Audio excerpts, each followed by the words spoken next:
दोस्तों, दुनिया के तमाम मुस्लिम्स और मुस्लिम देश तुर्की के राष्ट्रपति रजब तय्यिप अर्दोगान को आखिर क्यों इतना पसंद करते हैं। तो दोस्तों, मैं आपको बता दूं कि इसकी वजह है तुर्की के राष्ट्रपति रजब तय्यिप अर्दोगान एक कट्टर मुसलमान हैं, जो हमेशा किसी भी देश के मुसलमान के लिए लड़ने को तैयार रहते हैं और वो किसी भी मायने में इस्लाम की तौहीन होते बर्दाश्त नहीं कर सकते। साथ ही दुनिया की वो अजीम और ताकतवर सल्तनत उस्मानिया, जिसने दुनिया के 3 बर्रे आजम पर 600 सालों तक राज किया। सल्तनत उस्मानिया के दौर में चारों तरफ मुसलमानों का बोलबाला था, जिसकी वजह थी कि सल्तनत उस्मानिया में ऐसे ऐसे काबिल और बहादुर सुल्तान गुजरे, जिन्होंने मुसलमानों को एक अच्छे मुकाम पर लाकर खड़ा किया। खैर दोस्तों, आज के इस वीडियो का टॉपिक यह नहीं, बल्कि आपसे इस वीडियो में हम बात करने वाले हैं कि तुर्की इस साल 2023 में क्या करने वाला है। दोस्तों, अपने तमाम सोशल मीडिया और यूट्यूब पर कई वीडियो देखे होंगे, जिसमें बताया गया है कि तुर्की 2023 में कुछ अलग और बड़ा करने वाला है। और तुर्की के राष्ट्रपति रजब तय्यिप अर्दोगान ने भी अपने कई भाषण में यह कहा कि तुर्की पहले जैसा अब नहीं रहेगा। आखिर तुर्की क्यों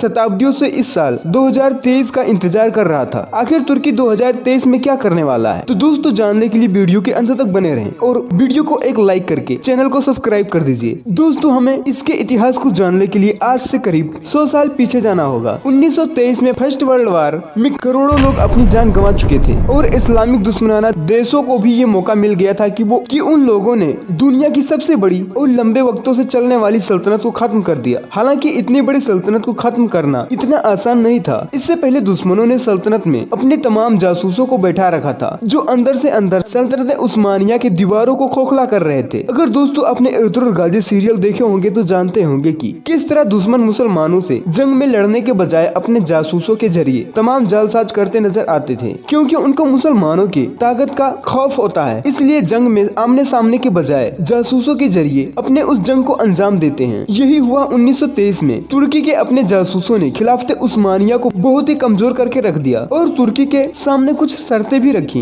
इन शर्तों को मानने के अलावा अब तुर्की के पास और भी कोई दूसरा रास्ता भी न था और इनके बीच एक मुआहदा हुआ, जिसे लुसानी की संधि के नाम से जाना जाता है। इस मुआहदे में तुर्की के सामने कुछ शर्तें रखी गयी, जिसने तुर्की को पूरी तरह से झकझोर कर रख दिया। यूँ कहे कि तुर्की को 100 सालों तक कैद करके रख दिया गया। लेकिन अब सैकड़ों साल बाद तुर्की पहले जैसा नहीं रहेगा। नतीजन तुर्की बहुत ज्यादा कमजोर हो चुका था। इस मुआहदे में जो शर्त रखी गई थी वो थी कि तुर्की को एक सेकुलर मुल्क बना दिया गया और खिलाफत उस्मानिया में जो भी देश आते थे उनको अलग अलग देश बना दिया गया। और इस तरह तुर्की की वो खिलाफत उस्मानिया पूरी तरह से कमजोर हो चुकी थी और खिलाफत उस्मानिया के आखिरी सुल्तान को भी उनको उनके पूरे परिवार सहित तुर्की से बाहर भेज दिया गया, ताकि वो कहीं कभी भी इसके खिलाफ बगावत न कर सके। इसके बाद उन्होंने तुर्की के साथ और भी शर्तें रखी। सबको पता है कि तुर्की के जमीन में हद से ज्यादा तेल निकलता है, जो उसको माली तौर पर मजबूत बनाता है। लेकिन इस शर्त के मुताबिक तुर्की सऊदी अरबिया, दुबई, इराक और भी कई देशों की तरह जमीन से 100 सालों तक तेल नहीं निकाल सकता। इसके बाद एक और शर्त थी कि जो तुर्की के बंदरगाह हैं, जो एशिया और यूरोप को जोड़े रखते हैं, जिसपे व्यापारियों के तमाम जहाज गुजरते हैं। जिसके बाद तुर्की के इस बंदरगाह पर यह प्रतिबंध लगाया गया कि इस बंदरगाह से गुजरने वाले किसी भी जहाज से तुर्की कोई भी टैक्स वसूल नहीं करेगा। तुर्की के ऊपर जो भी शर्तें लगाए गए थे वो 100 साल बाद 2023 में पूरे हो चुके हैं। इन 100 सालों के बाद यानी 2023 में तुर्की खिलाफत की मांग भी कर सकता है, अपने जमीन से तेल भी निकाल सकता है और अपने बंदरगाहों पर आने वाले जहाजों से टैक्स भी वसूल कर सकता है। इसके बाद तुर्की अपने इकोनॉमी को बहुत ही इम्प्रूव कर सकता है। हालांकि जो तुर्की के राष्ट्रपति है रजब तय्यिप अर्दोगान कहा करते थे कि अब तुर्की पहले वाला ताकतवर देश तुर्की बनेगा, जो पहले हुआ करता था। और आप जानते हैं कि तुर्की की तारीख क्या थी? खिलाफत उस्मानिया, जो दुनिया की ताकतवर सल्तनत थी। बहरहाल दोस्तों, तुर्की को जिस 100 साल और जिस दिन का इंतजार था वो वक्त आ गया है, जिसके बाद वो तमाम देश तुर्की से खौफजदा हैं, जिन्होंने तुर्की को ये दिन दिखाए। फिलहाल दोस्तों, आज के इस वीडियो में बस इतना ही। वीडियो पसंद आया तो वीडियो को एक लाइक कीजिए और अपने दोस्तों के साथ एक शेयर करना मत भूलिएगा और हमारे इस चैनल को एक सब्सक्राइब